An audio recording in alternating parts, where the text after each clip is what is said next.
মাত্র একটি ভুলে বাবার কেনা জমি আপনার হবে না। মাত্র একটি ভুলের কারণে বাবার কেনা জমি আপনার হাতছাড়া হয়ে যাবে। হ্যাঁ সুপ্রিয় দর্শক মণ্ডলী, আপনি ঠিকই শুনছেন।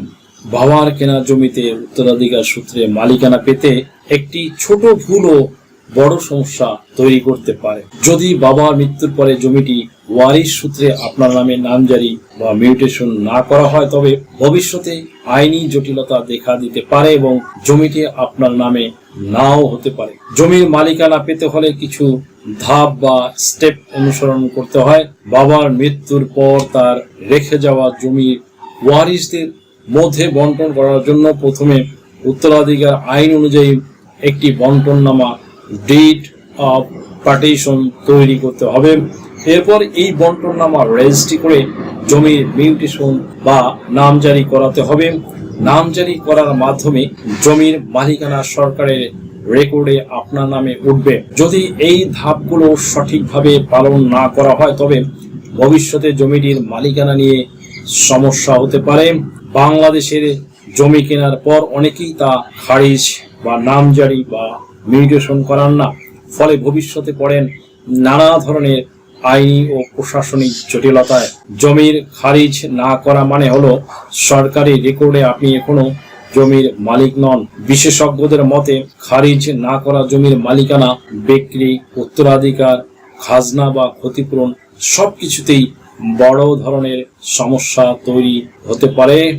Lot of confused. Say for example, জমির খারিজ না করলে কি কি সমস্যা হতে পারে? 1 নম্বরে, মালিকানা থাকবে প্রশ্নের মুখে। আপনি দখলে থাকলেও রেকর্ডে নাম না থাকায় কেউ স্বীকার না করতে পারে আপনি মালিক। ভবিষ্যতে আদালতে প্রমাণ করা কঠিন হয়ে পড়বে, দুরূহ হয়ে পড়বে। 2 নম্বরে, বিক্রি করা যাবে না। নামজারি ছাড়া জমি বিক্রি আইনত বৈধ নয়। এমনকি ব্যাংকেও জমির বিপরীতে কোনো ঋণ দেওয়া যাবে না। দ্যাট মিনস আপনি চাচ্ছেন, আপনার এক খণ্ড জমি আছে, আপনি সেই জমিটি বন্ধক রেখে, ব্যাংকে বন্ধক রেখে আপনি কিছু টাকা পয়সা লোন নেবেন, সেটাও কিন্তু বন্ধুরা পসিবল হবে না। 3 নম্বরে, সরকারি খাজনা দেওয়া যাবে না। খারিজ না করলে ভূমি অফিসে খাজনা নিতে রাজি হবে না, এতে জমির হালনাগাদ রেকর্ড তৈরি হবে না। বুঝতেই পারছেন যে আপনি যদি নামজারি না করেন তাহলে তো আপনার খাজনা নেবে না এবং খাজনা আপনি দিতেও পারবেন না। 4 নম্বরে, মামলা ও উত্তরাধিকারের ঝুঁকি।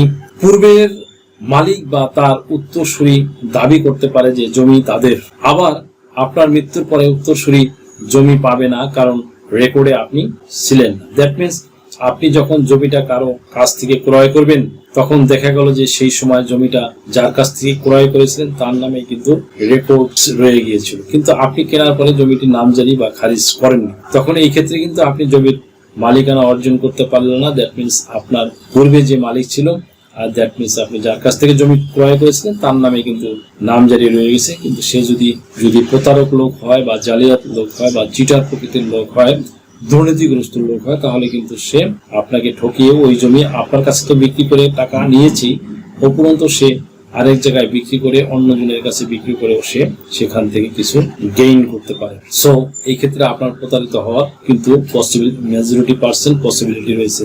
দ্যাটস ওয়াই আপনি অতি সত্বর আপনার জমি নামজারি করে নেবেন। 5 নম্বরে, ক্ষতিপূরণও মিলবে না। সরকারি প্রকল্পে জমি অধিগ্রহণ হলে ক্ষতিপূরণ দেওয়া হয় যার নাম খতিয়ানে আছে তাকে। দ্যাট মিনস আপনার নাম যদি সেই খতিয়ানে না থাকে বা নামজারি খতিয়ানে, তাহলে কিন্তু আপনি এই টাইপের, যদি ধরেন আপনার জমির পাশ দিয়ে কোনো রেল লাইন গেল বা কোনো ইন্ডাস্ট্রি হলো, সরকারি হসপিটাল হলো, এই ধরনের ধরুন যদি কোনো সরকারি রাস্তা হলো, সেই ক্ষেত্রে কিন্তু অ্যাকোয়ার হয়। সেই অ্যাকোয়ার হলে কিন্তু সেই জমি, মানে জমির যে একটা তারা যে অ্যাডভান্টেজ পাওয়া যায়, সেটা কিন্তু আগের যে মালিক, আপনার নামে খতিয়ান না থাকলে সেই যার নামে নামজারি ছিল সেই কিন্তু এই অ্যাডভান্টেজটা পেয়ে যাবে। সেই পুরনো মালিক কিন্তু, সেই পুরনো মালিকের হাতে কিন্তু সেই অতিরিক্ত যে অ্যাডভান্টেজ সেটা কিন্তু তার হাতে চলে যাবে। তখন আপনি জমির মালিক শুধু নামে থাকবেন, কাজের বেলায় কিন্তু শূন্য। সুপ্রিয় দর্শক মন্ডলী, কি করবেন খারিজ নিশ্চিত করতে?